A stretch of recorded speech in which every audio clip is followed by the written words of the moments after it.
bapaknya kalau eh, naik tangga sesak tidak? Toh, kemudian tanya atau bapaknya jalan seberapa jauh itu sesak tidak? Toh, berapa jauh itu jalannya? Terus naik tangganya itu seberapa seberapa jauh tangganya? Misalnya baru 3 tangga saja sudah sesak. Toh, terus tanya apakah cepat lelah, apakah ada bengkak di pergelangan kaki atau tidak. Kemudian tanya Mi kalau kalian ingat gejala-gejala yang kurang tipikal, misal ada batuk malam hari atau adanya mengi, apakah berat badannya bertambah atau tidak, nafsu makannya bagaimana, apakah ada perasaan kembung, apakah ada berdebar atau tidak. Nah, ingat yang kita tanya adalah gejala ya, karena gejala itu yang pasien keluhkan atau yang pasien rasakan. Sedangkan tanda itu merupakan hal yang kita temukan ya. Oke, terus kalau pada gagal jantung dia gejalanya ingat ada sedikit perbedaan antara gagal jantung di kanan dan di kiri. Namanya eh, kongesti paru ya, ada kok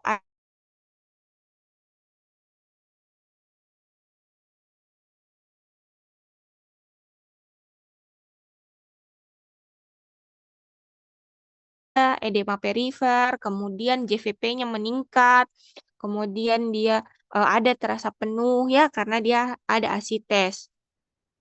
Nah, itu ingat-ingat perbedaannya gagal jantung kiri atau gagal jantung kanan. Nah, kemudian kita harus apalagi pada gejala kita harus tanyakan yang berkaitan dengan kriteria mayor sama kriteria minor ya. eh Misalnya pada pada kriteria mayor kan gejala kita bisa cari apakah ada PND atau tidak. Kemudian pada pemeriksaan kita melakukan yang namanya pemeriksaan fisik TTV dulu ya, TTV. Bagaimana tanda-tanda vitalnya, tekanan darah, eh apa TD, N, tekanan darah, nadi, pernapasan, saturasi oksigen kalau ada. Nah, kemudian setelah itu kita mulai melakukan pemeriksaan head to toe yang kita tanya. Toh apakah dia ada JVP atau tidak. Kemudian pada parunya apakah terdengar yang namanya ronhi. Terus apakah terdapat hepatojugular reflux. Kemudian eh, apakah terdengar S3 galop ya. Nah, terus eh, pada minor kriteria apakah dia terdapat takikardia atau tidak. Kemudian ini dyspnea on effort bisa ditanyakan pada anamnesis ya. Jadi teman-teman nanti pada saat SOKA ingat harus berurut. Jadi ditanyakan anamnesis, pemeriksaan fisik, pemeriksaan penunjang. Nah, terus tadi sampai di pemeriksaan fisik. Nah, kita lihat tanya Mi apakah ada edema pada kaki. Terus apa ada batuk nokturnal atau hepatomegali. Lalu teman-teman cocokkan dengan diagnosis gagal jantung. Apakah dia memenuhi 2 kriteria mayor atau 1 kriteria mayor ditambah 2 kriteria minor. Kemudian bisa di, oke, bisa dilakukan. Mungkin ada yang bocor, boleh di-mute dulu.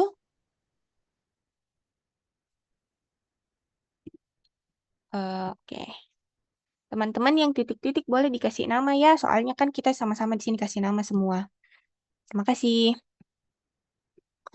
Nah, terus kita lakukan yang namanya pemeriksaan. Tadi kan sudah pemeriksaan fisik, toh. eh, nah, ingat juga pada pemeriksaan fisik kita bisa cari batas-batas jantung. Siapa tahu ada informasi eh, batas jantungnya membesar, toh pada pada saat perkusi. Atau ada bunyi pekak pada parunya yang menandakan adanya efusi atau adanya edema paru, ya. Kemudian pada pemeriksaan penunjang kita bisa melakukan yang paling sederhana adalah melakukan pemeriksaan EKG, ya. Ini kita hafal kalau dia hipertrofi ventrikel kiri. Kalau dia hipertrofi ventrikel kiri berarti memenuhi kriteria Sokololion. SDV1 ditambah RDV5 atau RDV6 itu lebih dari 35. Kemudian adanya hipertrofi ventrikel kanan kalau eh, dia ada RAD, kemudian eh, di V1 kita lihat gelombang R-nya lebih dari 7 mm atau rasio R per S-nya lebih dari 1. Kalau kita lihat di lead 5 atau 6, gelombang S-nya dalamnya lebih dari 7 atau rasio R per S-nya kurang dari 1. Kemudian kita lihat apakah ada hipertrofi atrium kiri. Em, Yaitu kita lihat gambar P mitral, ya. Kalau P mitral berarti dia ke samping. Kalau hipertrofi atrium kanan, kita lihat P pulmonal berarti dia ke atas. Sama-sama lebih dari 3 kotak kecil. Ya, ingat saja kalau dia mitral kan bentuknya M, ya, berarti dia ke samping. Terus kalau pulmonal kan dia bentuknya P, ya, panjang, tinggi, ya. Kayak begini, berarti dia ke atas. Oke, ini kan kita cuma mereview saja dan menata bagaimana nanti teman-teman akan eh, menjelaskan kalau teman-teman dapat yang namanya sesak. Oke, nah setelah melakukan EKG, pemeriksaan jantung yang pemeriksaan yang lain kita bisa minta yang namanya X-ray, ya. Pada X-ray kita lihat ventrikel kiri yang hipertrofi maka apexnya tertanam. Terus kalau ventrikel kanan apexnya terangkat. Terus kalau atrium kiri dia double density di bagian kiri. Kalau atrium kanan dia double kontur di bagian jantung yang kanan. Nah, setelah itu apalagi yang bisa kita lakukan? Kita bisa melakukan yang namanya pemeriksaan enzim jantung, yaitu NT-proBNP dan BNP, ya. Pada normal, keadaan normal ini semua tidak ada. Ya, peptida natriuretik ini tidak ada pada keadaan normal. Tapi pada keadaan orang dengan gagal jantung, dia meningkat. Ada dan meningkat, ya. Dihafalkan berapa batas-batasnya NT-proBNP dan BNP-nya. Oke, setelah itu kita bisa melakukan yang namanya ekokardiografi untuk menentukan eh, berapa dia fraksi ejeksi ventrikel kirinya. Ya, kalau dia reduce berarti dia kurang dari 40%, kalau dia mild reduce dia 41 sampai 49% dan kalau dia preserve dia di atas dari 50%. Nah, setelah itu, kita tentukanlah apa diagnosis kerjanya, ya. Setelah kita tentukan diagnosis kerjanya, maka kita lakukan yang namanya tata laksana awal. Nah, mungkin teman-teman ada yang sudah melihat tata laksana awalnya.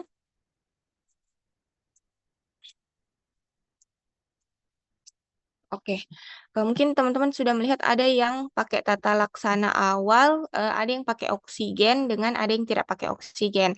Nah, sebetulnya pemakaian oksigen dengan tidak memakai oksigen itu eh apa ya? eh Tidak bisa disalahkan sepenuhnya juga karena oksigen kan ceritanya pasiennya ini datang dengan sesak, ya. Tetapi teman-teman perlu tahu bahwa penggunaan oksigen di sini dia tidak membantu, ya. Kenapa dia tidak membantu? Karena yang bermasalah di sini adalah jantungnya. Nah, Jantungnya yang bermasalah karena gagal memompa darah. Kita tahu bahwa darah itu dia membawa oksigen ya. Karena dia gagal memompa darah, maka oksigennya itu dia tidak terbawa secara sempurna, maka terjadilah hipoperfusi jaringan. Nah, makanya yang perlu diperbaiki adalah jantungnya, ya, fungsi jantungnya yang perlu kita perbaiki. Nah, makanya eh, ada yang saya dengar kemarin disalahkan sama dokter Suma ya, kalau tidak boleh sebetulnya pakai oksigen, karena maksudnya beliau adalah penggunaan oksigen di sini tidak penting ya, bukan tidak penting, eh tidak, ya tidak penting juga sih ya, tidak penting karena yang bermasalah itu bukan dari pasokan oksigennya cukup atau tidak ya. Sebetulnya kalau dari paru itu dia cukup pasokan oksigennya, cuma peredaran oksigennya itu yang bermasalah ya. Nah, aduh, duh.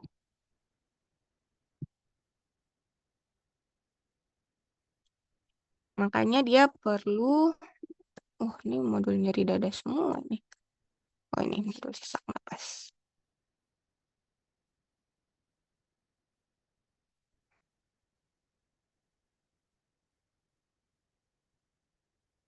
Makanya dia perlu diperbaiki dari fungsi jantungnya.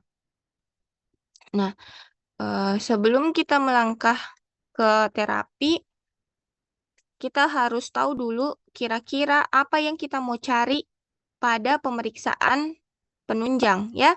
Jangan kita semata-mata saja bilang, oh lakukan EKG, lakukan eh, X-ray, chest X-ray, lakukan pemeriksaan enzim jantung, tapi kita tidak tahu apa yang kita mau cari.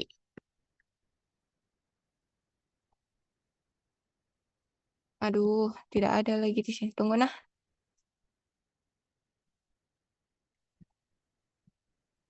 Hmm,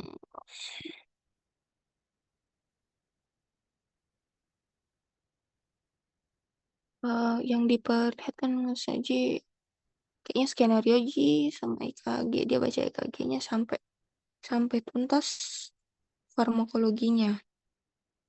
Oh, oke.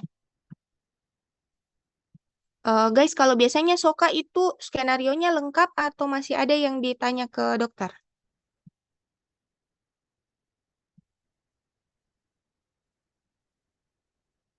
Tapi Kak baru pertama kali Soka.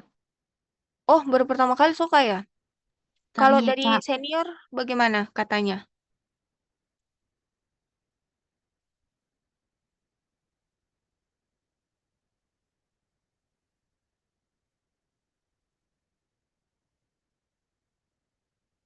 Hmm? Kalau dari senior ada yang ini guys. Soalnya saya juga tidak pernah Soka. Kalau katanya seniornya teman-teman bagaimana?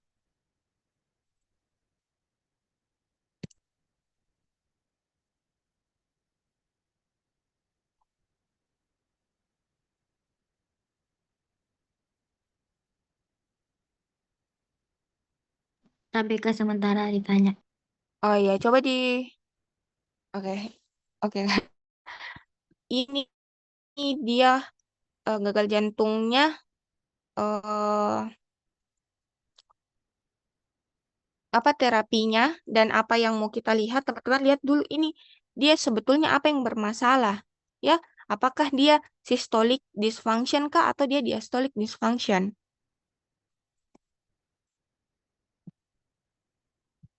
Oke,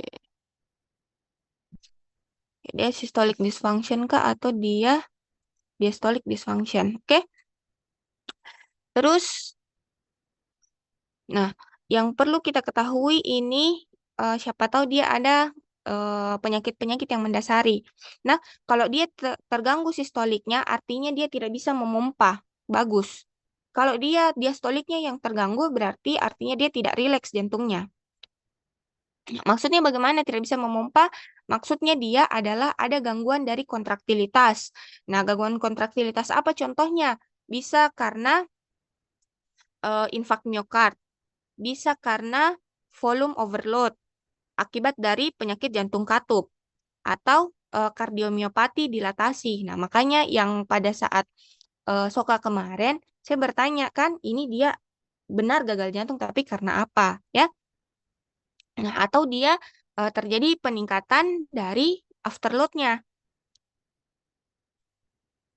diakibatkan oleh adanya stenosis aorta atau terjadinya hipertensi ya. Jadi kalau misalnya ada di situ faktor risikonya ada hipertensi, terus teman-teman setuju, oh gara-gara ini dia hipertensi lama, kemudian dia tidak minum obat, berarti ada peningkatan afterload ya. Ada peningkatan afterload, artinya dia yang terganggu adalah disfungsi diastolik sehingga terjadinya gagal jantung. Kemudian kalau misalnya dia terganggu diastoliknya atau tidak rileks, maka itu akibat dari misalnya yang sering teman-teman temui adalah kardiomiopati restriktif ya.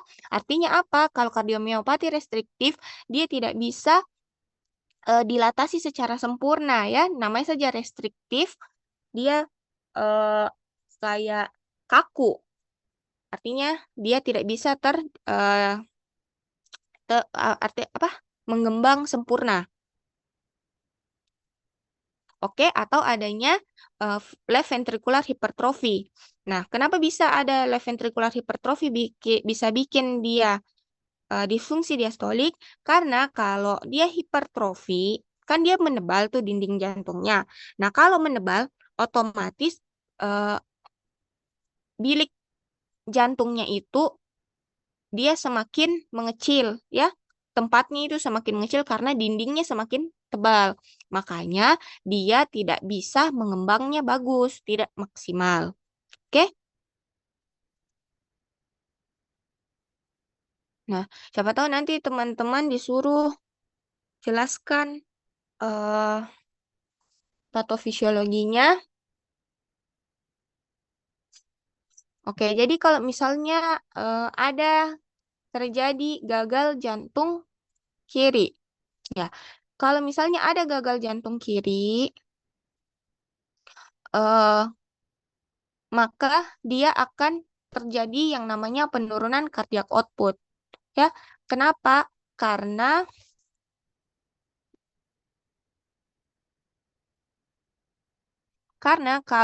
dia kalau dia gagal memompa, maka pengeluaran kan kita tahu kalau jantung bagian kiri itu dia alirannya sistemik ya. Jadi kalau misalnya dia gagal jantung di kiri, artinya dia tidak bisa memompa bagus, kan? Dia tidak bisa memompa bagus eh, aliran darah ke seluruh tubuh atau dengan kata lain cardiac outputnya berkurang.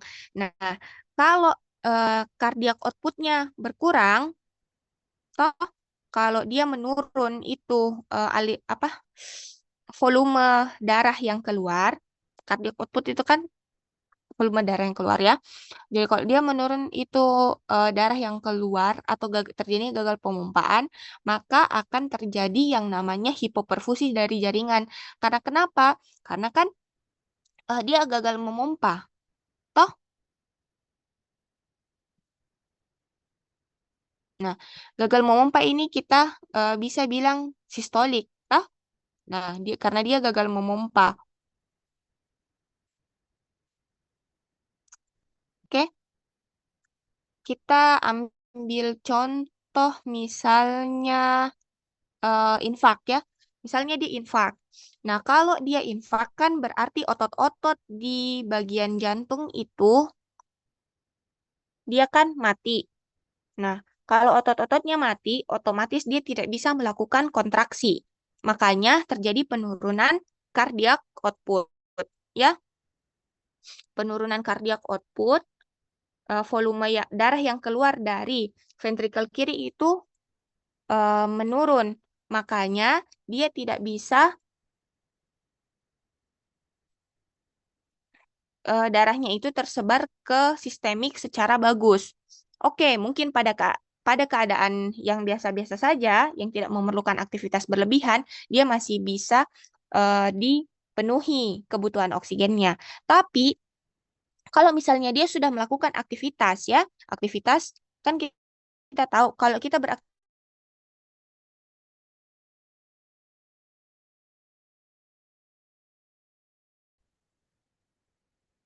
pembentukan energi kan butuh oksigen. Nah, sedangkan pada gagal jantung dia itu eh, hipofusi ya, hipoperfusi. Kemudian eh, ini tubuh sedang butuh-butuhnya oksigen. Makanya pada saat dia melakukan aktivitas, dia akan terjadi yang namanya intolerance dan munculnya gejala-gejala hipoperfusi. Misalnya, dia dyspnea on effort ya. Dia kalau beraktivitas itu dia sesak. Nah, kemudian apalagi contohnya? Contohnya adalah hipertensi, toh hipertensi yang tidak terkontrol. Kenapa dia bisa bikin gitu? Karena akan meningkatkan terjadinya afterload. Apa sih itu afterload? Jadi afterload itu adalah tekanan toh dari sistemik yang harus dilewati oleh ventrikel kiri supaya darah itu bisa keluar. Jadi tekanan dari ventrikel kiri itu harus lebih besar dari tekanan dari sistemik supaya darah itu bisa keluar dari ventrikel dan mengalir ke sistemik. Nah, tapi kalau pada hipertensi kita tahu eh, pembuluh-pembuluh darah pada sistemik itu dia akan vasokonstriksi. Kalau dia vasokonstriksi, maka akan terjadi yang namanya peningkatan tekanan. Nah, peningkatan tekanan itu akan eh, menimbulkan yang namanya peningkatan afterload ya. Nanti teman-teman bisa lihat di sini apa itu afterload ya. Afterload itu adalah tekanan yang harus dilewati, harus di overcome oleh ventricle supaya darah itu bisa keluar.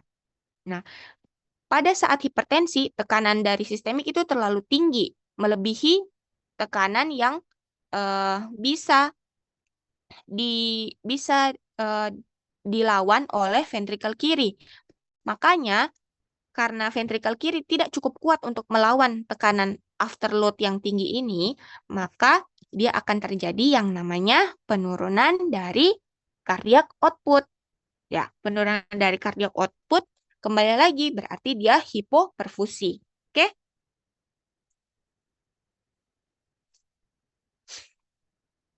Nah, setelah itu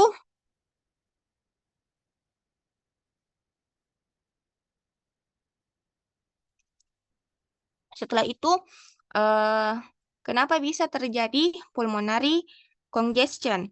Karena apa? Karena kalau dia tidak bisa melakukan pemompaan pada jantung kiri, dia akan berkumpul darahnya ya, berkumpul darahnya di ventrikel kiri. Nah, darah di ventrikel kiri penuh, darahnya berkumpul di yang namanya atrium kiri. Nah, kalau darahnya berkumpul di atrium kiri, dia akan terjadi peningkatan tekanan dong. Nah, peningkatan tekanan itu akan menyebabkan terjadinya aliran darah balik ya. Aliran darah balik dari atrium kiri kemana?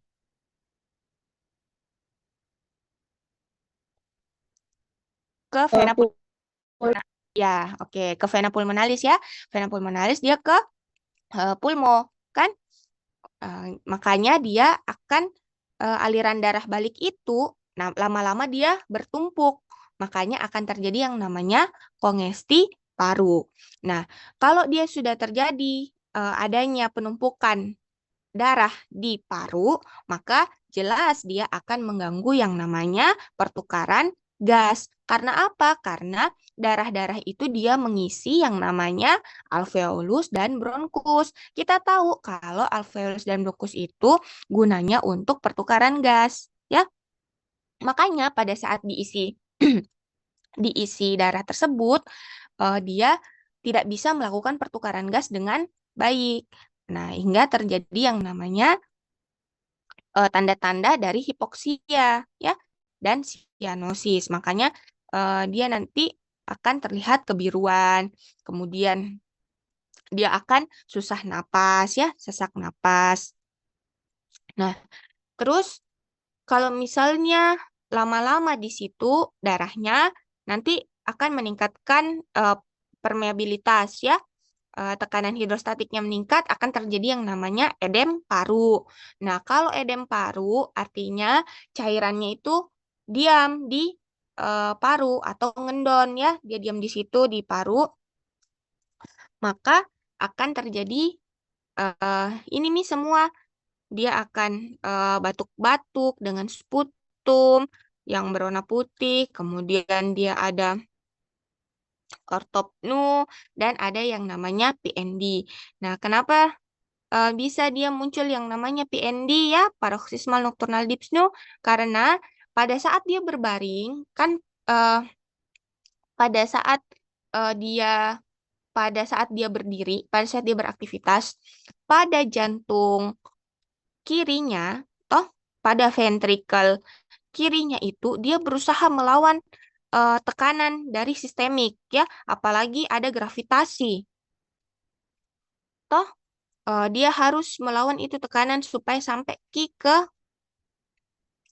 eh, ke sampai ke ekstremitas bawah ke kaki-kakinya.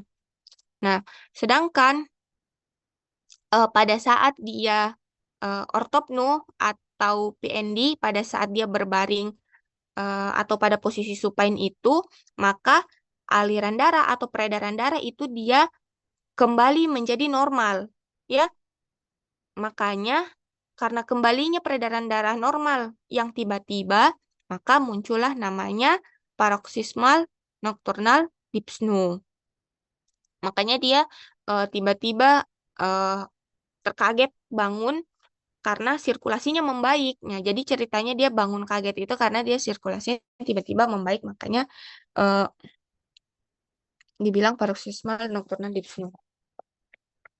Oke, terus sampai mana tadi? Nah, oke, kita tahu tadi kan kita bicara dari tadi adalah ventrikel kiri, ventrikel kiri, ventrikel kiri. Nah, pada jantung kiri yang bekerja banyak itu adalah ventrikel kiri, ya. Ventrikel kiri lama-kelamaan dia akan membesar. Dia akan hipertrofi. Kenapa dia hipertrofi? Karena pekerjaannya berat. Jadi tubuh itu bilang, ih harus kompensasi ini. Ya, bagaimana caranya ini supaya kita bisa, oh, nggak ada di sini, Dik. Sudahlah. Oke, bagaimana caranya ini supaya kita bisa eh overcome atau kita bisa lewati keadaan ini supaya eh, ventrikel kirinya kembali kuat. Nah, ternyata caranya itu adalah dia eh, kasih hipertrofi ya, dia kasih besar di situ jaringannya supaya dia tambah kuat untuk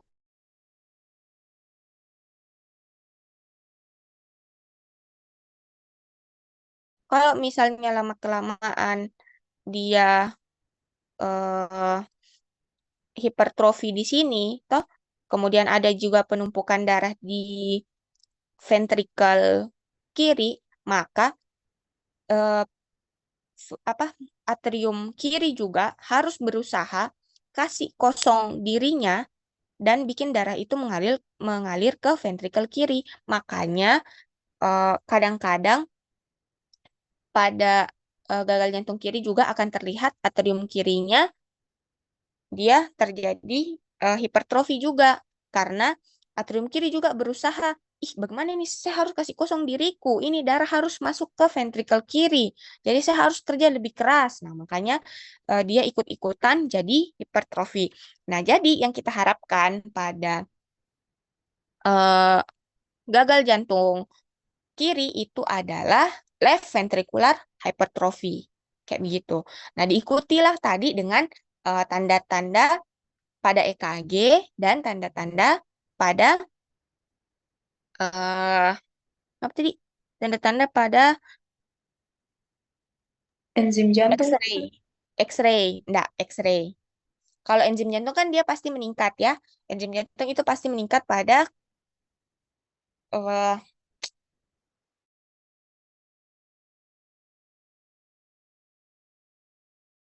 dia ada penyakit paru atau biasa kita bilang kor pulmonal ya, atau dia akibat dari adanya gagal jantung kiri gitu. Jadi kalau gagal jantung kiri lama, nanti lama-kelamaan dia bisa menyebabkan yang namanya gagal jantung kanan. Oke, gagal jantung kanan. Nah, gagal jantung kanan itu oke.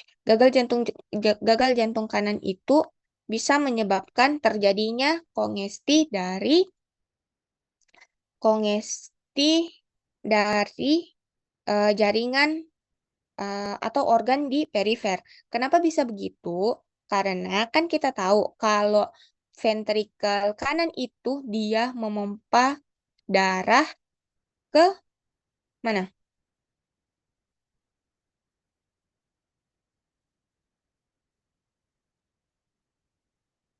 Ya, jadi ventrikel kanan itu dia ke arteri pulmonalis dan ke pulmo, ya.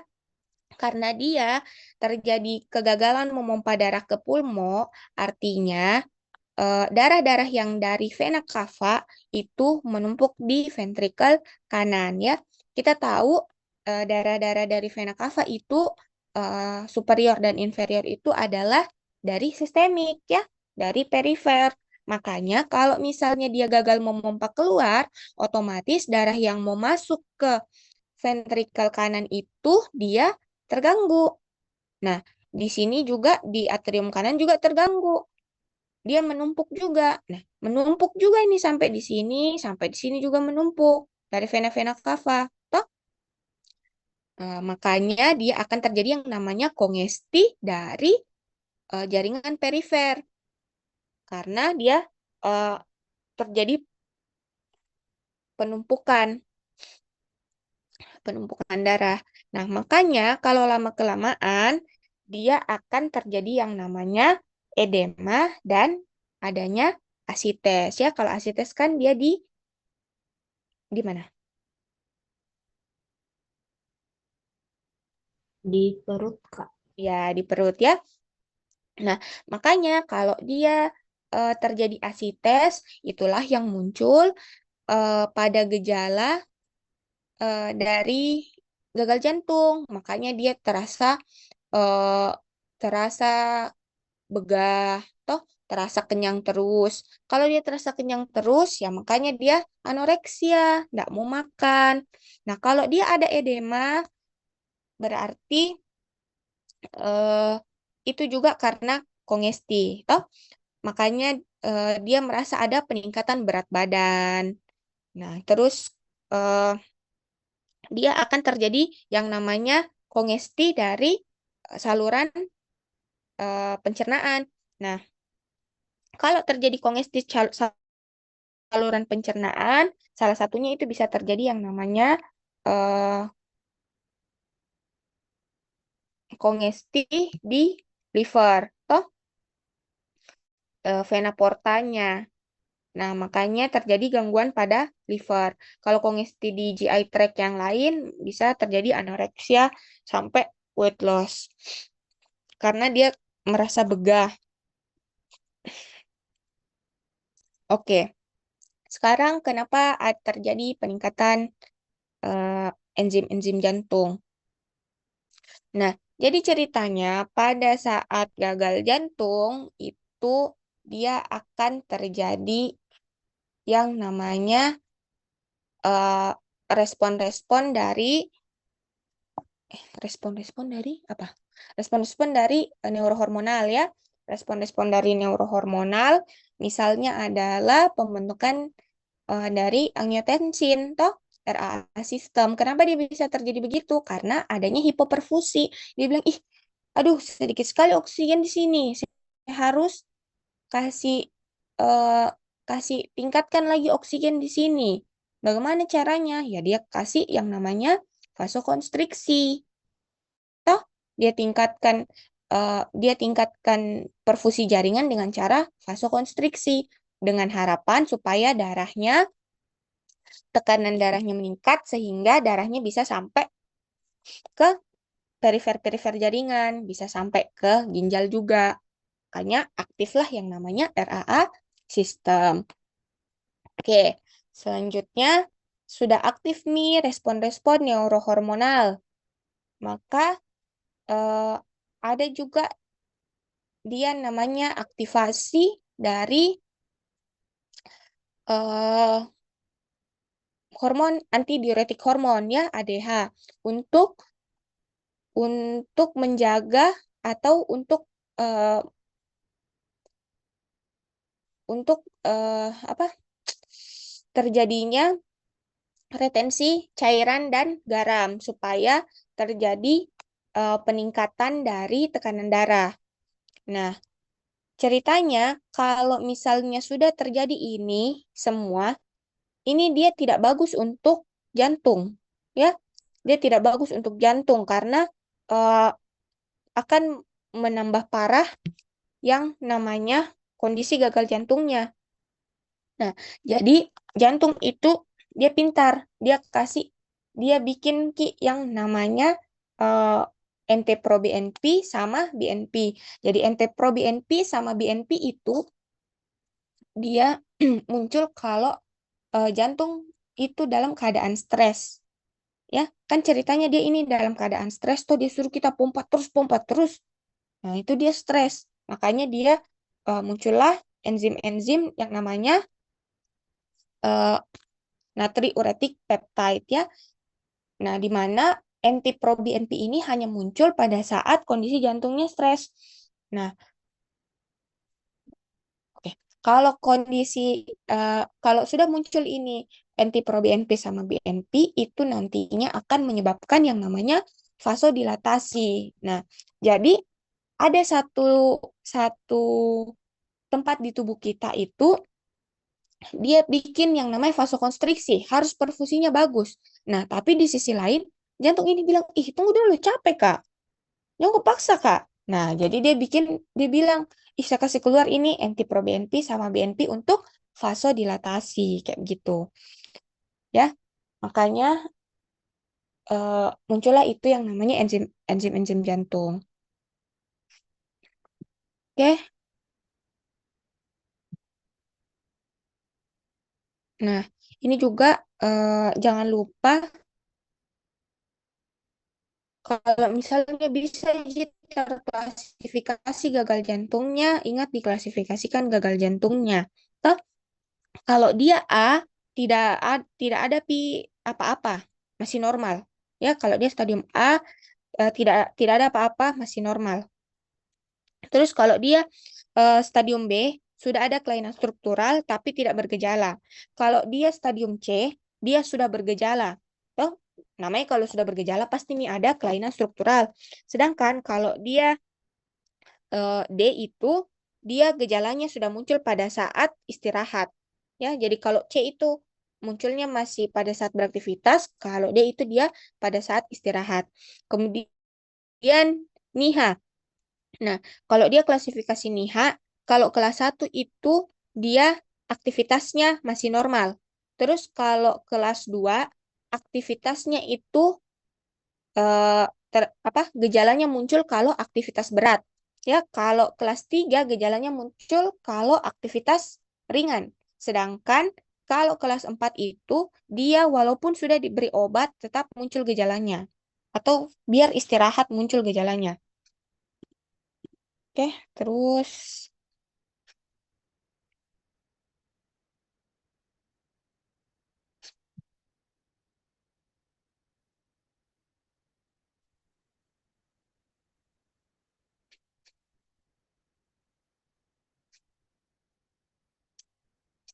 hmm,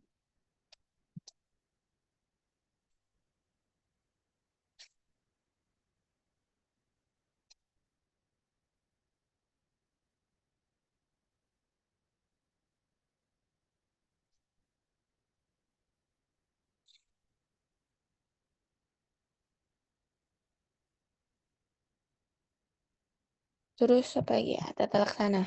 Hmm, ini ada dapat Kak dari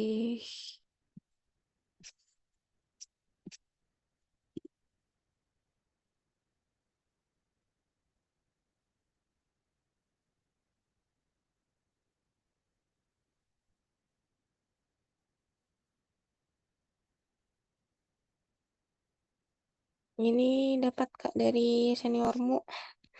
Bagusnya dia kasihkan Kak. Nah, jadi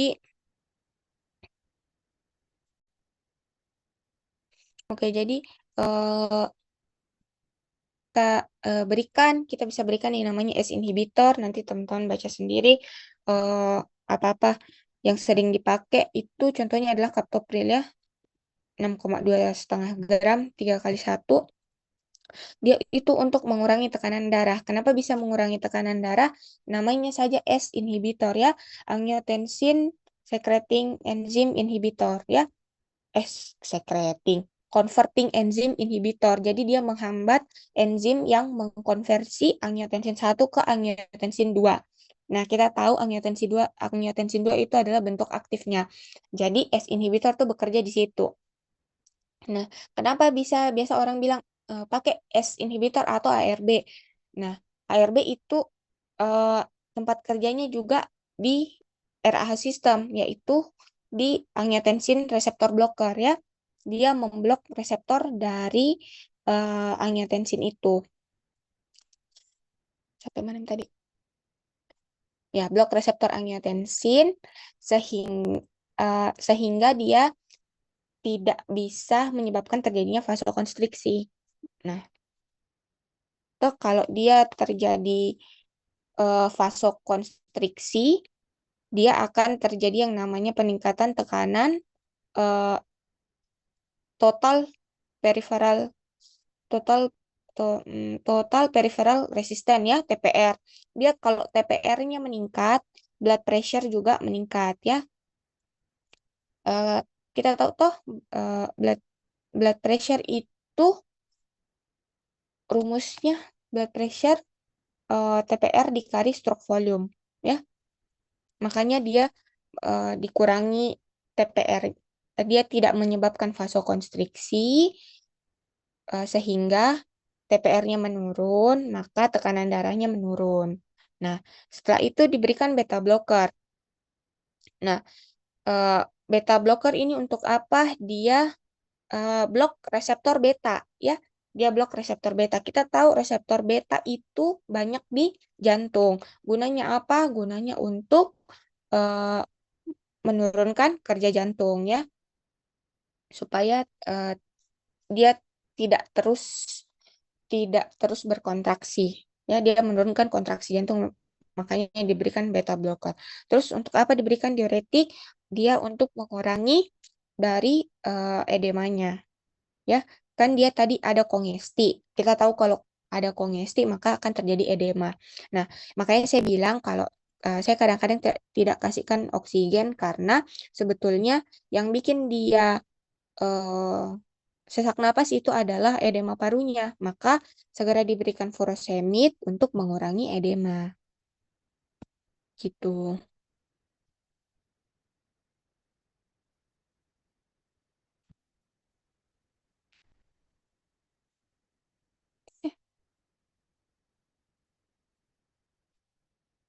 Eh,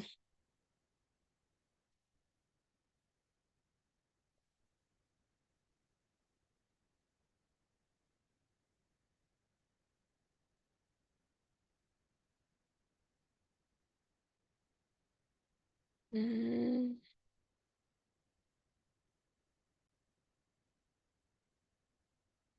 hmm, jadi nanti teman-teman bisa lakukan yang kayak dilakukan ini tuh kakaknya. Nah, jangan lupa, jangan terlalu berfokus ke yang namanya eh, pemeriksaan penunjang dulu, ya. Tetap kita lakukan dengan sistematis, pelan-pelan saja dari anamnesis, pemeriksaan fisik, toh baru kita lakukan namanya pemeriksaan penunjang. Tapi ingat, kita bertanya itu, kita harus tahu apa jawaban yang kita inginkan. Toh, misalnya pada pemeriksaan fisik, dok, apakah ada edema, dok, pada kakinya? Dok, apakah ada ASI tes? Apakah ada peningkatan JVP? Kayak begitu. Caranya bertanya, ya. Oke, karena biasanya ditanya, apa yang kamu tanya? Apa yang kamu cari? Begitu. Oke, terus ada kok lagi dapat tadi kelas. Hmm.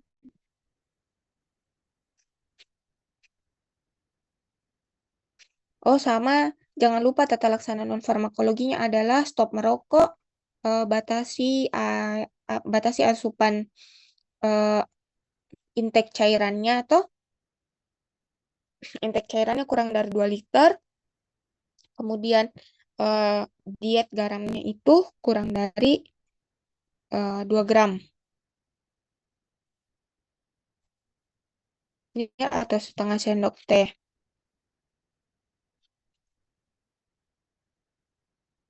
Nah, Kak, bagaimana caranya perfusi perfusi. Bagaimana caranya lihat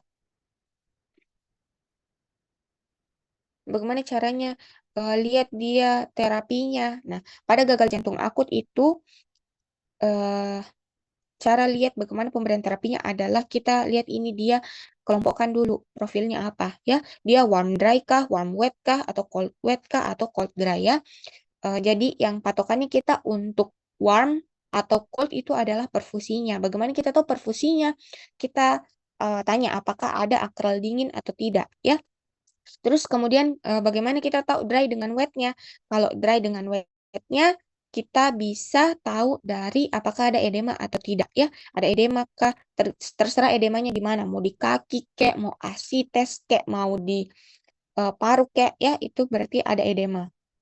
Itu termasuk wet. Berarti kalau dry dia tidak ada. Nah, terus untuk pemberian terapinya berarti kalau dia ada wet, maka kita beri diuretik ya. Kita kasih diuretik. Oke,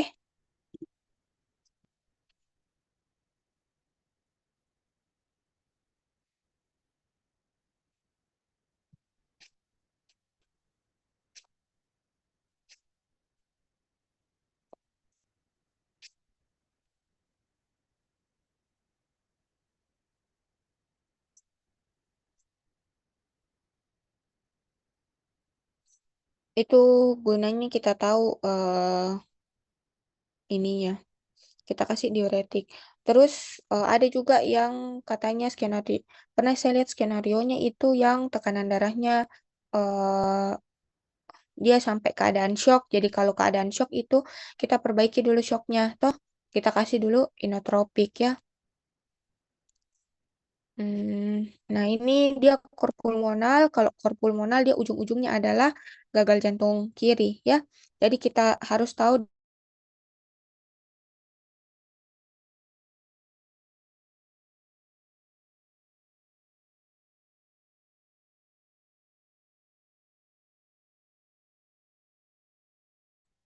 kemudian eh, kita tanyakan. Oh, misalnya kita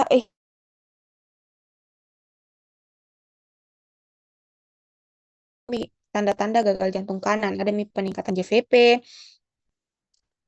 ada edema toh.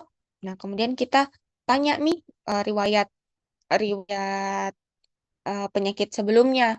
Pak, ini sebelumnya pernah ada penyakit paru enggak? Misalnya eh, bapaknya ada PPOK kah, atau bapak pernah kena TB toh, atau ada penyakit yang namanya DVT toh, deep vein thrombosis, atau eh, ini pasiennya dia punya riwayat penyakit yang berbaring lama atau tirabaringnya atau lama berbaring.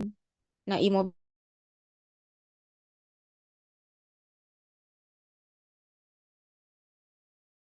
atau kira-kira dia embolik kah atau akibatkan oleh penyakit paru yang kronik.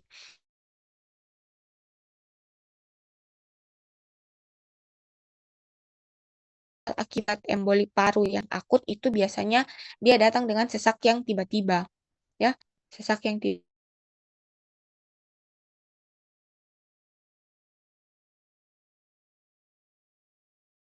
karena ingat karena dia akut berarti dia belum ada hipertrofi dari ventrikel kanan. Nah, pada manifestasi klinisnya kita tanya tadi toh apakah dia ada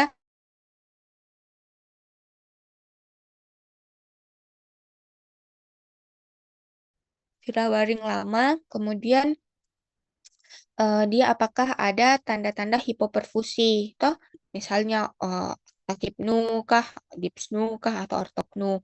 Kemudian bagi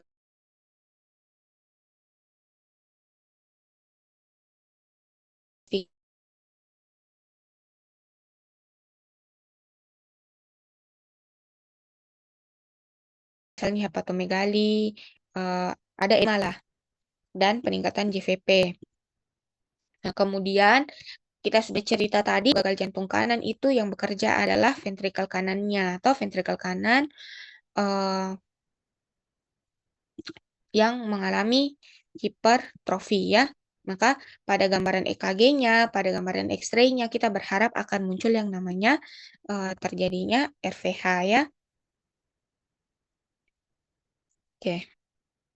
Terus tampak juga ada P pulmonal. Kalau ingat kalau pulmonal kan dia huruf P, itu berarti dia ke atas ya. Terus ada RAD. Kalau RAD ingat lihat lead 1 AVL dia kalau RAD itu pasti dimulai dengan negatif toh. Lead satunya itu negatif. Itu dia RAD. Negatif positif RAD, negatif negatif ekstrim RAD. Oke. eh, Terus jelas juga kalau pemeriksaan penunjang lain yang bisa kita lakukan adalah ekokardiografi untuk melihat fungsi jantungnya apakah dia sudah ada gagal jantung atau tidak. Eh, Ya unmute Ki. Siapa nih? Ardianti. Ya. Oke, sudah termute nih. Nah, bagaimana patomekanismenya? Jadi kalau misalnya patomekanismenya eh, pada kor pulmonal itu ada penyakit paru ya. Ada penyakit paru, misalnya adalah dia penyakit paru obstruktif atau COPD atau PPOK. Nah, jadi dia itu akan menyebabkan kerusakan pada paru, yaitu penurunan dari tekanan oksigen dan saturasi oksigennya ya. Sehingga eh, dia akibat dari menurunnya oksigen dan hipoksia itu akan menyebabkan terjadinya vasokonstriksi. Toh, vasokonstriksi yang nanti lama-lama vasokonstriksinya itu dia bisa bikin terjadinya perubahan pada lumen dari eh, lumen dari pembuluh darah pulmonal ini, maka menyebabkan terjadinya hipertrofi. Nah, kalau sudah hipertrofi terjadi vasokonstriksi juga, toh ini dia bilang vascular remodeling, toh vascular remodeling, jadi akan ada yang namanya tunika intimanya dia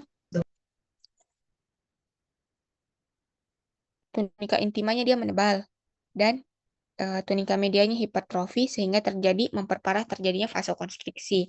Lalu kalau kita tahu kalau terjadi vasokonstriksi maka akan terjadi peningkatan tekanan.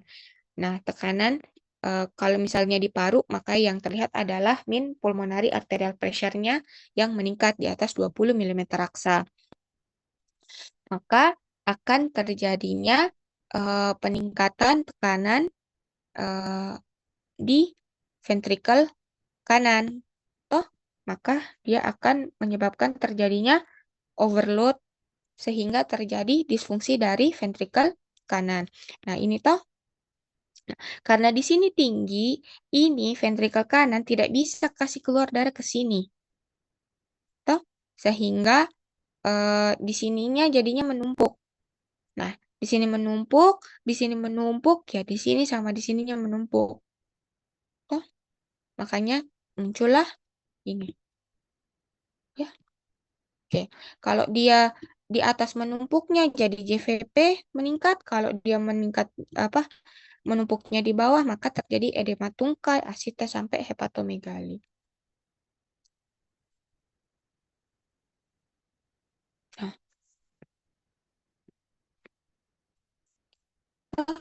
ini kita bisa lihat di sini ada gambaran eh, pulmonal, toh ada gambaran pulmonal lebih dari 3 kotak kecil.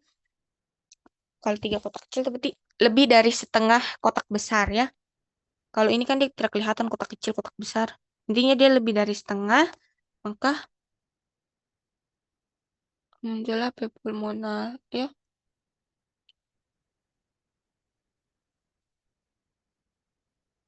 Oke.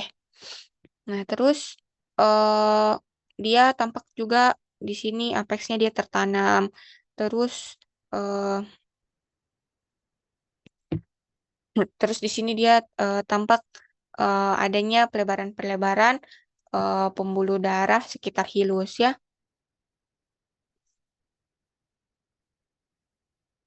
Nah, jadi terapinya sama Ji dengan gagal jantung. Toh,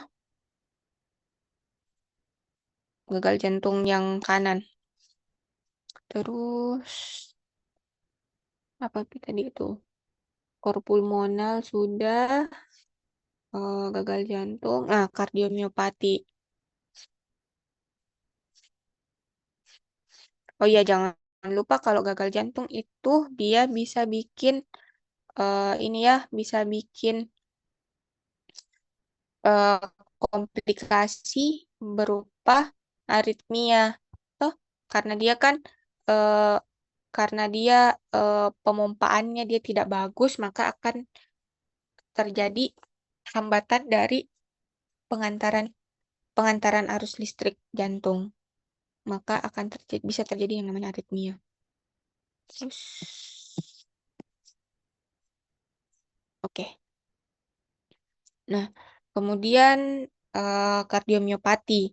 Nah, ingat bahwa kardiomiopati kayak yang eh, skenarionya teman-teman kemarin itu dia ada salah satunya yang akibat dari toksik atau alkohol. Bisa juga infeksius, bisa endokrin, autoimun, dan eh, misalnya penyakit-penyakit neuromuskular atau penyakit infiltratif yang lain.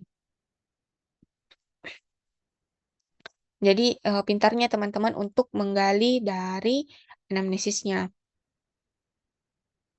Nah, terus kita tentukan nih dia kardiomiopatinya yang apa? Apakah dia yang dilatasi kah, hipertrofik kah, atau restriktif ya? Kalau misalnya dia gangguannya di diastolik, kemungkinan adalah dia hipertrofi atau yang restriktif ya. Kalau misalnya dia gangguannya di sistolik, maka dia eh, dilatatif. Nah, makanya kayak yang teman-teman kemarin itu kan ada yang gagal jantung diakibatkan oleh kardiomiopati. Nah, oke. Jadi semuanya ini dia ujung-ujungnya adalah gagal jantung. Toh, kalau misalnya ini dia tidak bisa, disfungsinya adalah dilatasi. Toh, kalau misalnya dia eh, terjadi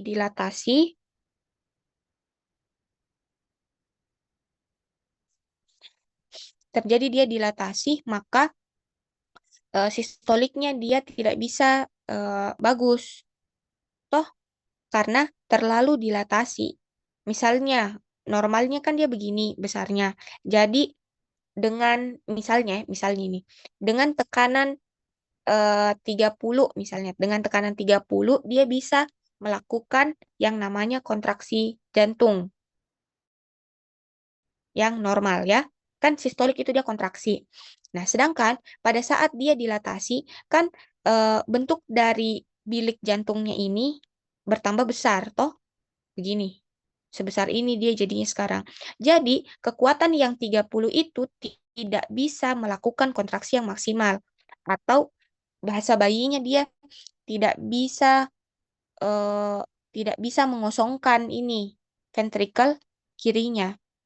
Toh, karena dia terlalu besar. Nah, makanya dia terjadilah gangguan sistolik. Nah, kalau gangguan sistolik otomatis adalah gangguan ejeksi darah ke sistemik. Jadi darah yang dikasih keluar itu tidak bisa dikasih keluar semuanya yang di dalam ventrikel kanan. Sorry, ventrikel kiri. Oke, makanya nanti dia akan muncul yang namanya tanda-tanda dari bisa tanda-tanda dari gagal jantung kiri ataupun gagal jantung kanan. Jadi biasanya kalau misalnya dia sudah bikin gagal jantung kiri, lama-lama dia akan muncullah gagal jantung kanan. Nah, ekokardiografinya akan menimbulkan yang namanya dilatasi left ventricle atau ekokardiografinya bisa menunjukkan dari tanda gagal jantung di gagal jantung kiri, berarti left ventricle hypertrophy. Nah, biasanya ini yang tipe yang paling tersering. Kemudian kalau misalnya dia hipertrofi, itu kalau hipertrofi kan seperti ini. Dia bilik jantungnya jadinya, lumennya itu dia jadinya mengecil. Toh, biliknya itu mengecil.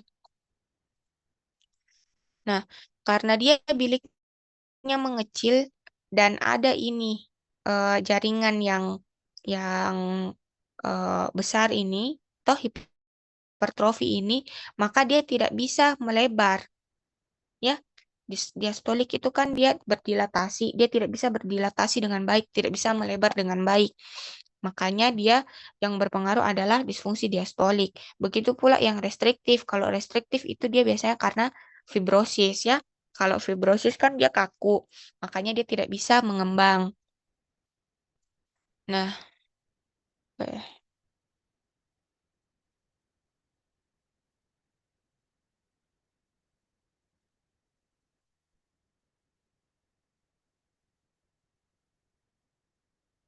oke. Jadi nanti dia muncullah tanda-tanda seperti ini nih, bisa juga muncul kalau di skenario-nya teman-teman kemarin itu dia munculnya sebagai tanda-tanda gagal jantung. Nah, kalau misalnya eh, munculnya masih seperti di skenario-nya teman-teman yang kemarin, ya berarti adalah gagal jantung tapi et causa apa? Jangan lupa pelajari ininya teman-teman. Nah, apa sih namanya? Skenario-nya teman-teman yang kemarin karena jangan sampai muncul atau skenario-nya sekitar itu-itu saja. Nah, jadi kalau misalnya dia ada kardiomiopati, maka yang dilakukan adalah diobati heart failure-nya. Atau diobati heart failure-nya, obat-obat gagal jantung semua atau diberikan obat-obat fibrilasi atrial seperti beta blocker, Gitalis ataupun amiodaron. Kemudian jangan lupa kalau bisa dilakukan yang namanya surgical therapy atau cardiac transplantation. Biasanya kalau yang hipertrofi itu dia bisa dikasih kecil Ki, dipotong itu jaringan yang hipertrofi. Sedangkan kalau dia yang restriktif bisa transplantasi jantung atau pakai ventricular assist device. Sedangkan kalau yang apalagi satu yang dilatasi itu dia cuma transplantasi jantung saja yang bisa. Tidak bisa lagi diapa-apain. Oke, jadi ingat kalau misalnya muncul sesak, toh muncul sesak, tiga yang teman-teman ingat. Dia ini kor pulmonal, akut atau kronik, gagal jantung, akut atau kronik, atau kardiomiopati. Ya, jadi tanyakan semua gejala-gejalanya nih. Nah, terus misalnya teman-teman sudah tanyakan gejalanya, tentukan nih dia ini gejala eh, bisakah sudah bisa disebut sebagai gagal jantung atau belum? Toh, pakai nih kriteria Framingham. Nah, setelah pakai kriteria Framingham, teman-teman ingat-ingat lagi, ini dia gagal jantungnya kanan atau kiri. Toh, gagal jantungnya kanan atau kiri. Untuk apa? Untuk memprediksi eh, kita ini mau lihat apa pada pemeriksaan penunjangnya atau pada pemeriksaan fisiknya gitu. Nah, setelah itu lakukan nih diagnosis kerja. Oke, terus apa lagi? Hmm, Selanjutnya itu nyari dada. Hmm, Pesan katanya soalnya sudah lengkap nih Kak. Jadi nanti kita langsung dikerja. Kalau ada kurang, ada sesi umpan balik sama dokter. Oh, berarti soalnya sudah lengkap. Berarti, oh ya, tahu, tahu, tahu. Berarti nanti teman-teman sisa arahkan saja. Oke, kalau di kayak, kalau di seperti contohnya,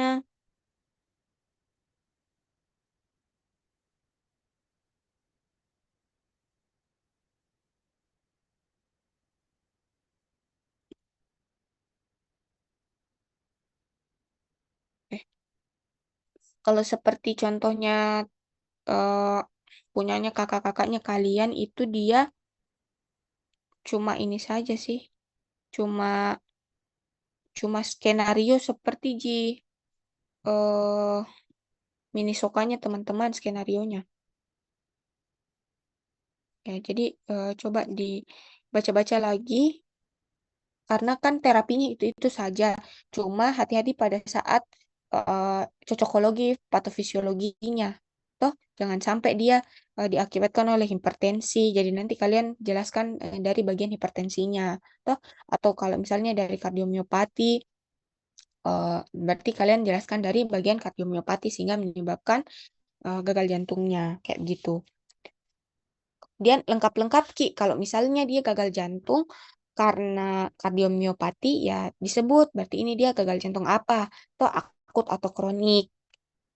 Eh, terus gagal jantung kronik eh et causa kardiomiopati dilatatif kayak gitu misalnya. Terus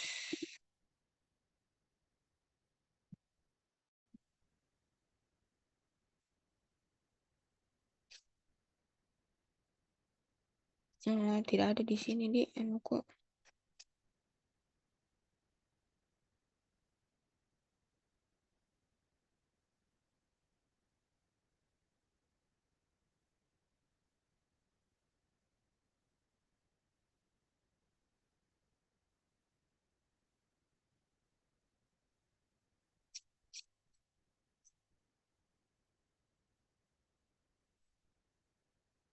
Oke. Selanjutnya itu nyeri dada. Jadi kalau ada nyeri dada, maka yang teman-teman eh, pikirkan itu adalah angina pectoris, infak miokard, perikarditis, hipertensi pulmonal, emboli paru, atau diseksi aorta. Makanya teman-teman harus lihat nyerinya ini merupakan nyeri kardiak atau non kardiak. Nah, itu dia. Aduh, tidak ada lagi nyeri. Nah, teman-teman harus lihat itu nyerinya kardiak, nyeri kardiak atau nyeri yang non kardiak. Toh, kemudian nyeri kardiaknya itu nyeri yang bagaimana? Toh, apakah dia nyerinya seperti terobe? Nah, kalau terobe itu berarti diseksi aorta. Toh, apakah dia nyerinya seperti tertusuk-tusuk? Nah, ataukah dia nyerinya seperti tertekan. Nah, kalau dia bilang nyerinya tertekan, berarti dia angina pectoris. Toh? Nah, kemudian lihat nih onsetnya berapa lama. Oke, setelah itu eh sudah nih tadi nyerinya kardiak atau non kardiak. zodiak, terus onsetnya berapa lama, terus karakteristiknya seperti apa, toh seperti itu tadi tertimpa beban berat kah, atau dia seperti dirobek kah. Terus dia ada menjalar atau tidak. Toh kalau menjalar berarti yang kita pikirkan ini adalah APS atau ACS ya. APS atau ACS. Kemudian lihat nih waktunya. eh, Biasanya kalau lebih dari 20 menit itu dia adalah ACS. Kalau APS itu biasanya dia bilang kurang dari 20 menit, kemudian membaik saat istirahat. Toh, eh, begitu juga kalau ACS dia tidak membaik dengan istirahat atau pemberian nitrogliserin. Terus,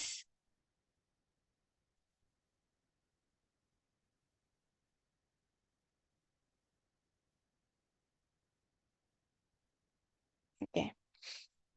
Terus, apa yang tadi?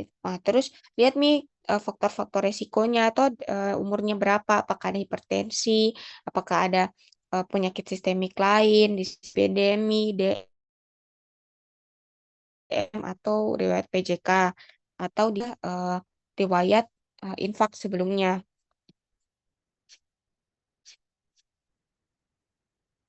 Nah, ingat jadi kalau misalnya dia angina itu dia cuma terjadi sementara saja, toh terserah bisa terjadi dia terjadinya sementara diakibatkan tidak seimbangnya antara demand dan supply. Toh demand oksigennya tinggi tapi supply oksigennya dia berkurang.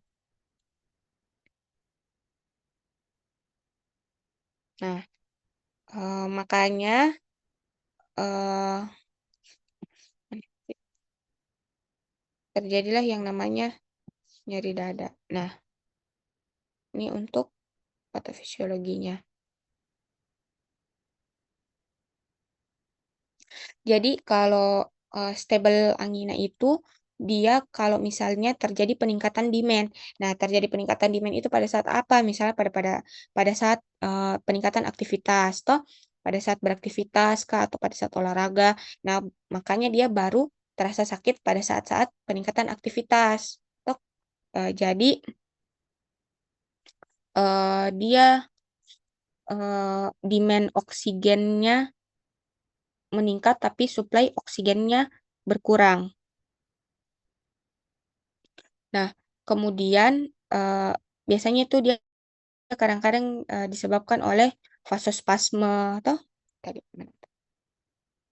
Nah, bisa disebabkan oleh vasospasme atau adanya stenosis atau adanya trombus. Tapi dia belum menutupi seluruhnya.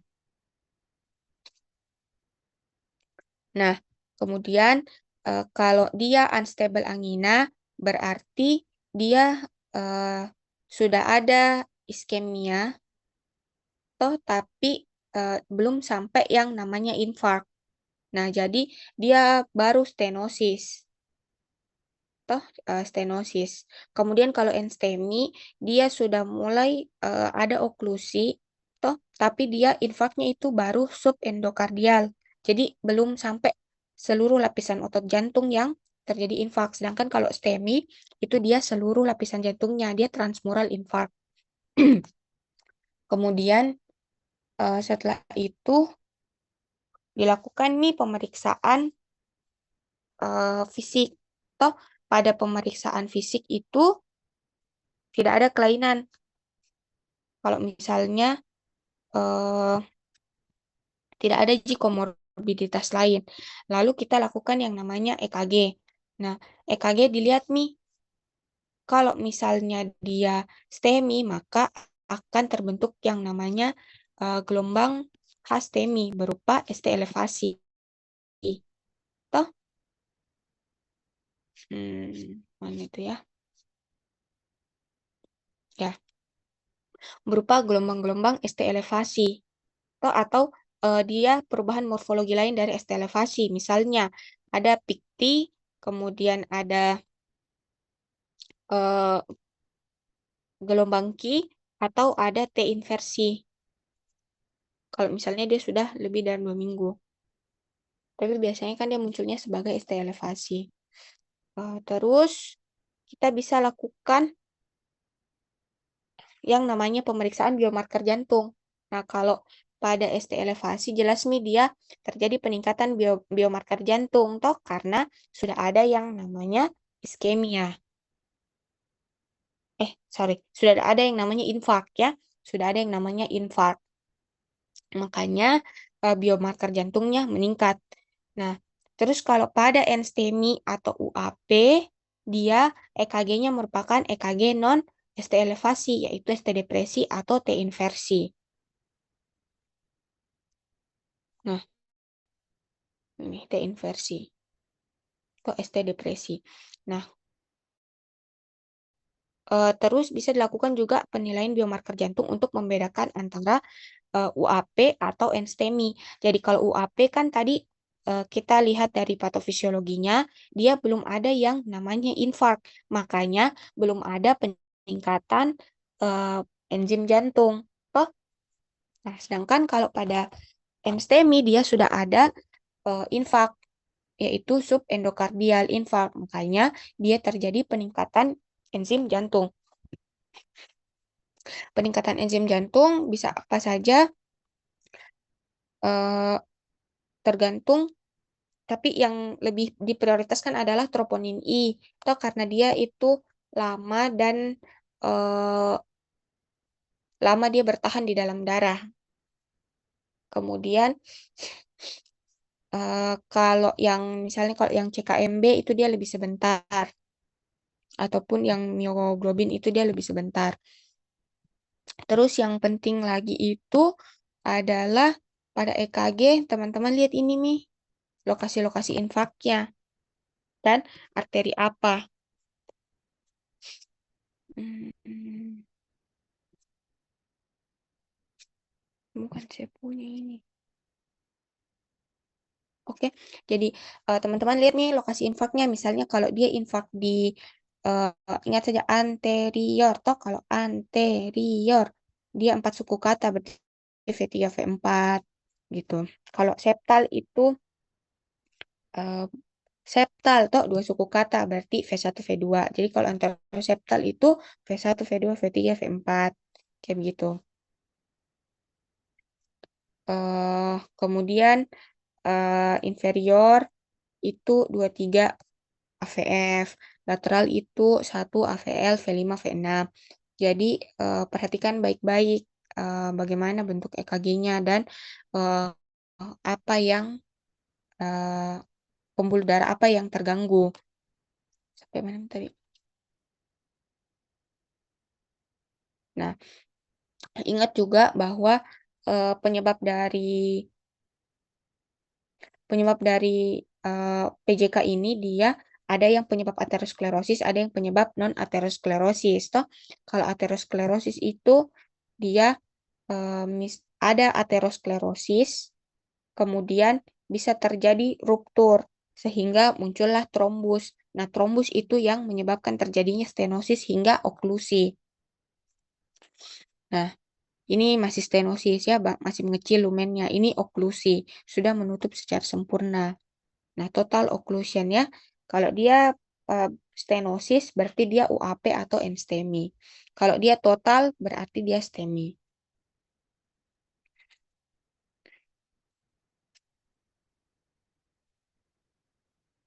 Oke.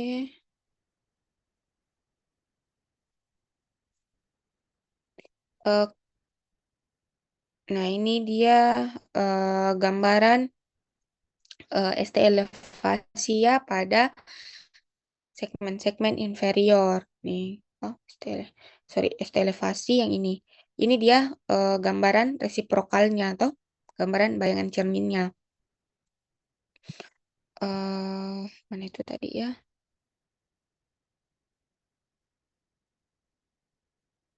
V7, V9. Nah, hati-hati pada gambaran ST depresi di lead lid anterior ya, karena jangan sampai itu merupakan bayangan cermin ST elevasi di posterior. Jangan sampai itu merupakan eh, apa infak posterior. Toh, jadi tetap nanti teman-teman hati-hati kalau dapat yang namanya V3 V3 V4 yang ST depresi. Jadi nanti sarannya adalah dilakukan eh, EKG posterior untuk melihat apakah ini dia asli benar eh, infak anterior atau dia ad- ada infak posterior yang tersembunyi. Terus apa lagi ya? Nah, terapinya itu eh nggak tahu kalau teman-teman terapinya diajar Mona, Mona kah atau Anom atau Onacom? Oke, ya jadi tergantung dari bagaimana diajarkan di kampus. Karena ada yang saya dengar kemarin itu terapinya itu Mona, jadi dari morfin dulu. Nah, sedangkan kalau yang guideline terbaru dia eh, tidak langsung diberikan morfin. Jadi tetap Ji dikasih dulu ini nitrat. Nah, kalau ini kan Ona ada yang Onacom, ada yang Mona. Toh, kalau saya biasanya pakai yang Onacom itu diberikan dulu oksigen kalau misal saturasinya kurang dari 90. Kemudian diberikan eh, nitrat. Nitrat ini gunanya sebagai vasodilator ya, sebagai vasodilator. Makanya dia tidak boleh diberikan pada orang dengan hipotensi atau eh, bradikardi karena nanti kalau sudah hipotensi, sudah bradikardi, kok tambah lagi kasih vasodilatasi, meninggal pasiennya. Nah, jadi hati-hati ya pemberiannya. Terus nitratnya bisa diberikan sublingual atau yang spray. Nah, ingat dosisnya. Kalau kalian kasih isosorbit di nitrat, maka 5 miligram. Kalau kalian kasih nitrogliserin, dikasih 0,5 miligram. Nah, terus diberikan aspirin. Aspirinnya diberikan 160 sampai 320 miligram atau 2 tablet ya, 2 sampai 4 tablet. Biasanya kita pakai 2 tablet, kemudian diberikan CPG ya, clopidogrel 300 miligram.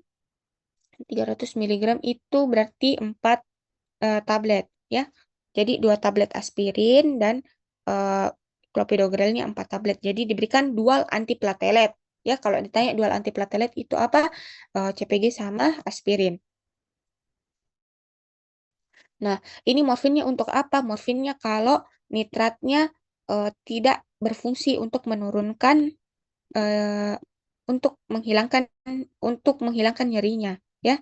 Jadi kalau misalnya sudah vasodilatasi itu diharapkan nyerinya hilang.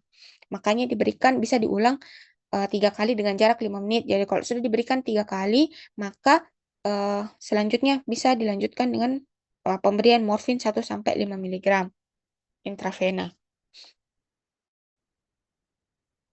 Oke, itu tata laksana awal, tapi tata laksana definitifnya adalah dilakukan PCI.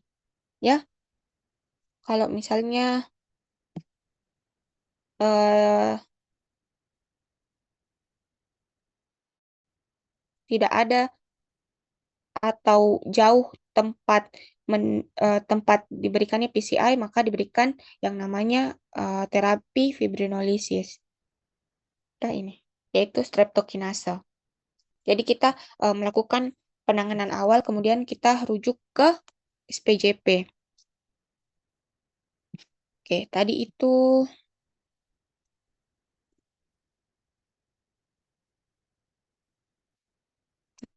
nah, tadi itu apa tadi tuh? Angina pectoris sama infak miokard. Kemudian, nah, kemudian yang selanjutnya adalah kita pikirkan dia ada perikarditis atau tidak. Jadi perikarditis dia muncul yang namanya nyeri dada tiba-tiba, memberat kalau misalnya bergerak atau menarik napas dalam.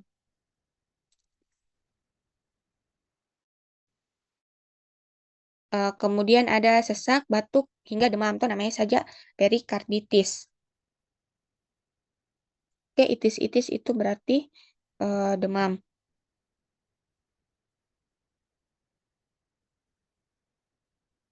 Kemudian eh, pada saat auskultasi bisa muncul yang namanya friction rub. Jadi friction rub itu kayak kayak suara bergesek di kayak suara bergesek apa ya? Kalau jalan berbatu toh baru kalian dengar itu yang terjadi gesekan misalnya sama ban mobilnya kalian yang kayak begitu. Terdengarnya kayak begitu. Terus dia ada trias back yaitu hipotensi, terus suara jantungnya menjauh dan peningkatan JVP. Kemudian eh, pada EKG tampak ST elevasi, terus gelombang PR-nya depresi. Mana ini? Oke, fase 1.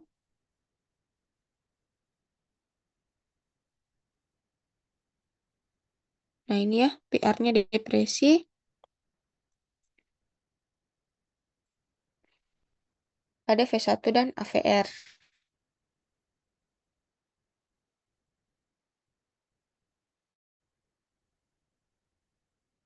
Nah, kemudian klinisnya ada akut, subakut, sama yang kronik. Kalau akut itu kurang dari 6 minggu, kalau yang kronik lebih dari 6 bulan, sedangkan subakut itu berarti di antaranya. Terus dia etiologinya ada yang infeksi, ada yang non-infeksi. Biasanya kalau infeksi itu akibat virus, piogen, atau akibat TB. Kalau non-infeksi bisa akibat dari infak miokard, uremia, keganasan atau idiopatik atau ada yang berhubungan dengan hipersensitivitas atau autoimun. Misalnya dia demam rematik. Kemudian kalau patomekanismenya terdapat inflamasi dari selaput jantung, eh, intinya dia terjadi inflamasi sehingga terjadi vasodilatasi eh, sehingga menyebabkan terjadinya peningkatan akumulasi cairan pada perikardial.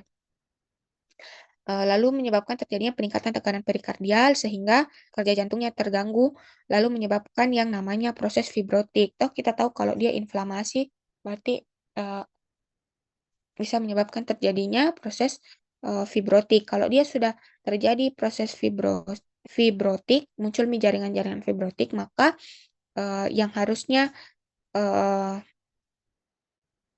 normalnya itu dia tidak terlalu tebal, maka terjadi penebalan perikardial, sehingga terjadi kontraksi perikardial. Muncullah gejala-gejala berupa nyeri dada tadi, kemudian fatigue, lemas, cemas, eh, demam, hingga terjadi gangguan status mental. Hmm,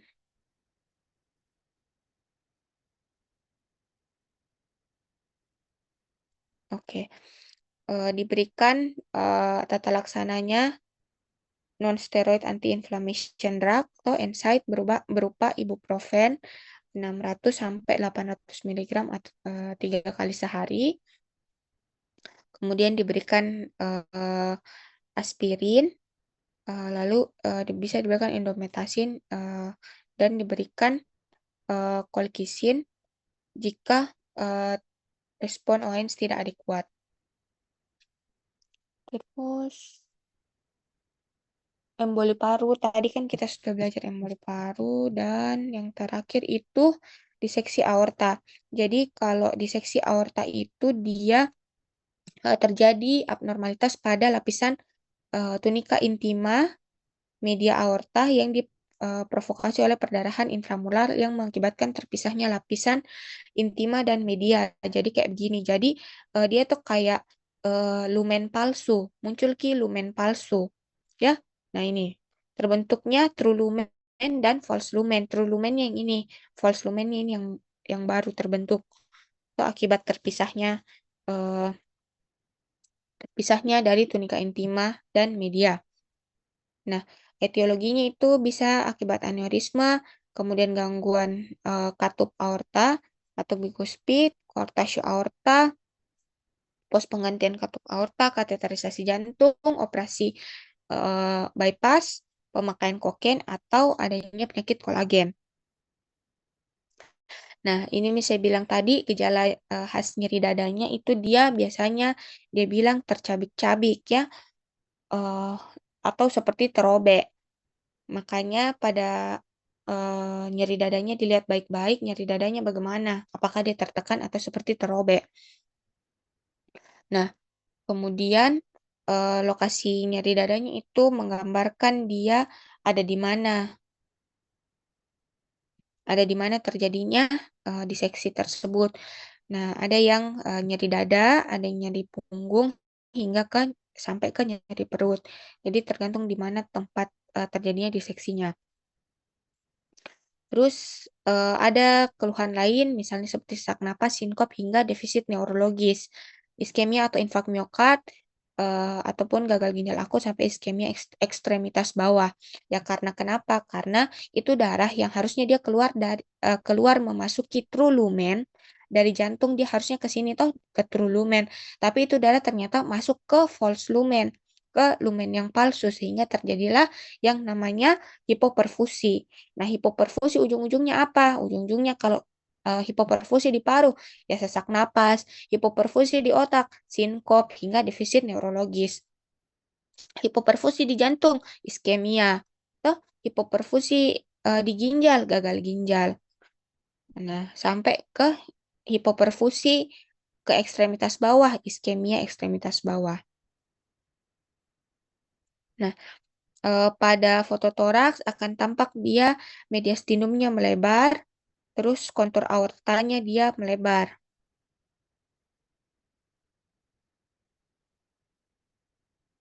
Oke, nah jadi diagnosis bandingnya itu tadi semua diagnosis banding dari sesak napas. Sorry, sesak napas. Diagnosis banding dari nyeri dada atau angina pectoris lah, infak miokard lah, perikarditis lah, hipertensi pulmonal, emboli paru sampai diseksi aorta. Nah, kalau eh, eh, prognosisnya biasanya 20% meninggal sebelum mendapatkan perawatan dan cenderung buruk. Nah, terus faktor resikonya bisa kelainan genetik, ada riwayat penyakit jantung, usia tua, merokok, trauma dada, kehamilan, sampai inflamasi vaskular. Jadi kalau misalnya ada faktor risiko sehingga terjadi gangguan pada lapisan endotelnya, pada lapisan jantung, sehingga terjadilah robekan aorta. Jadi terbentuklah yang namanya false lumen tadi.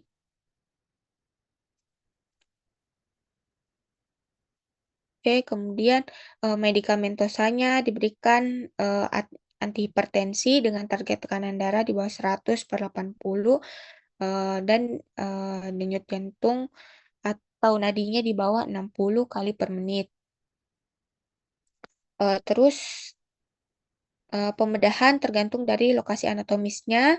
Kalau Stanford tipe A atau DBK tipe 1 dan 2 itu dilakukan pembedahan.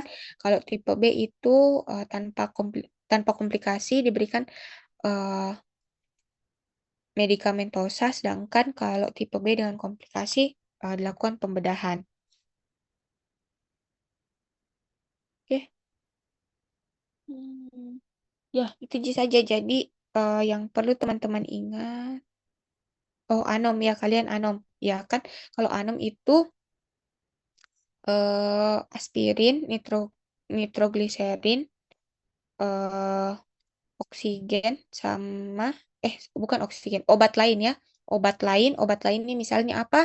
Misalnya beta blocker. Beta blocker untuk eh, menurunkan kerja jantung ya, supaya tidak terlalu berat kerja jantung. Nah, ini saja sudah hipoksia jaringan di jantungnya. baru mau dikasih tambah lagi kerja jantung. Jadi bisa diberikan obat lain berupa beta blocker. M-nya morfin ya. Ya, oksigen kan opsional kalau dia saturasi kurang dari 90%. Oke. Eh, mau saya tulis dulu di chat. Kalau dia nyeri dada, maka dipikirkan itu eh,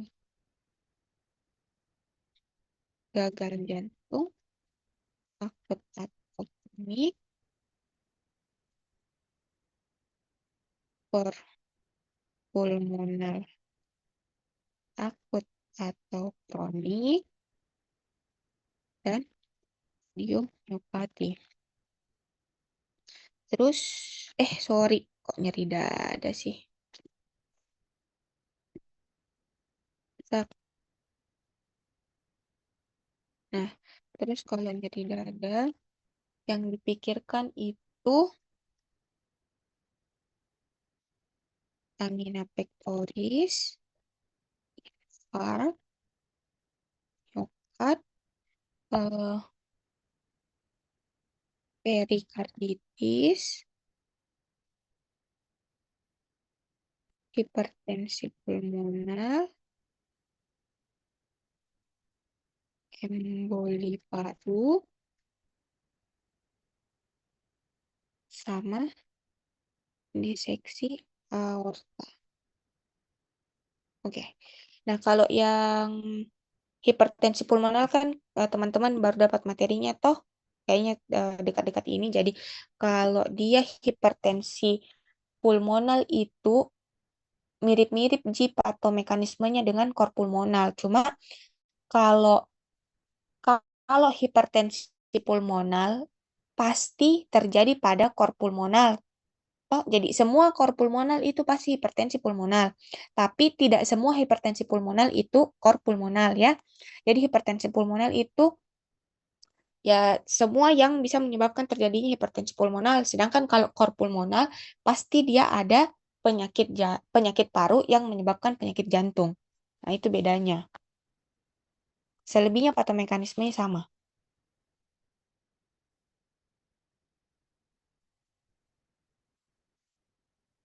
Oke, itu saja kalau pengantar Soka dari saya. Kalau misalnya masih ada yang ingin bertanya, silakan bertanya. Atau kalau misalnya ada yang kurang jelas atau masih bingung pada saat teman-teman belajar, boleh ditanyakan di chat saja saya. Di, bagaimana teman-teman? Ada yang ingin bertanya? Oke, kalau tidak ada, terima kasih atas perhatiannya semua. Kalau misalnya bingung, silakan bertanya.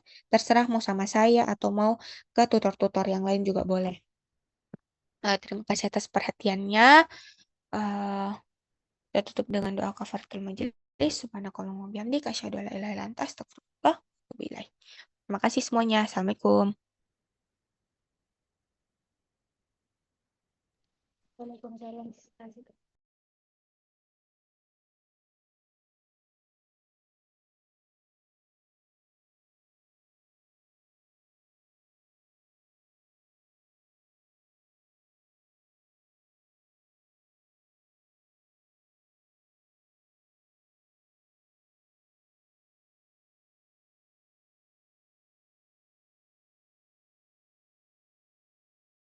Recording stopped.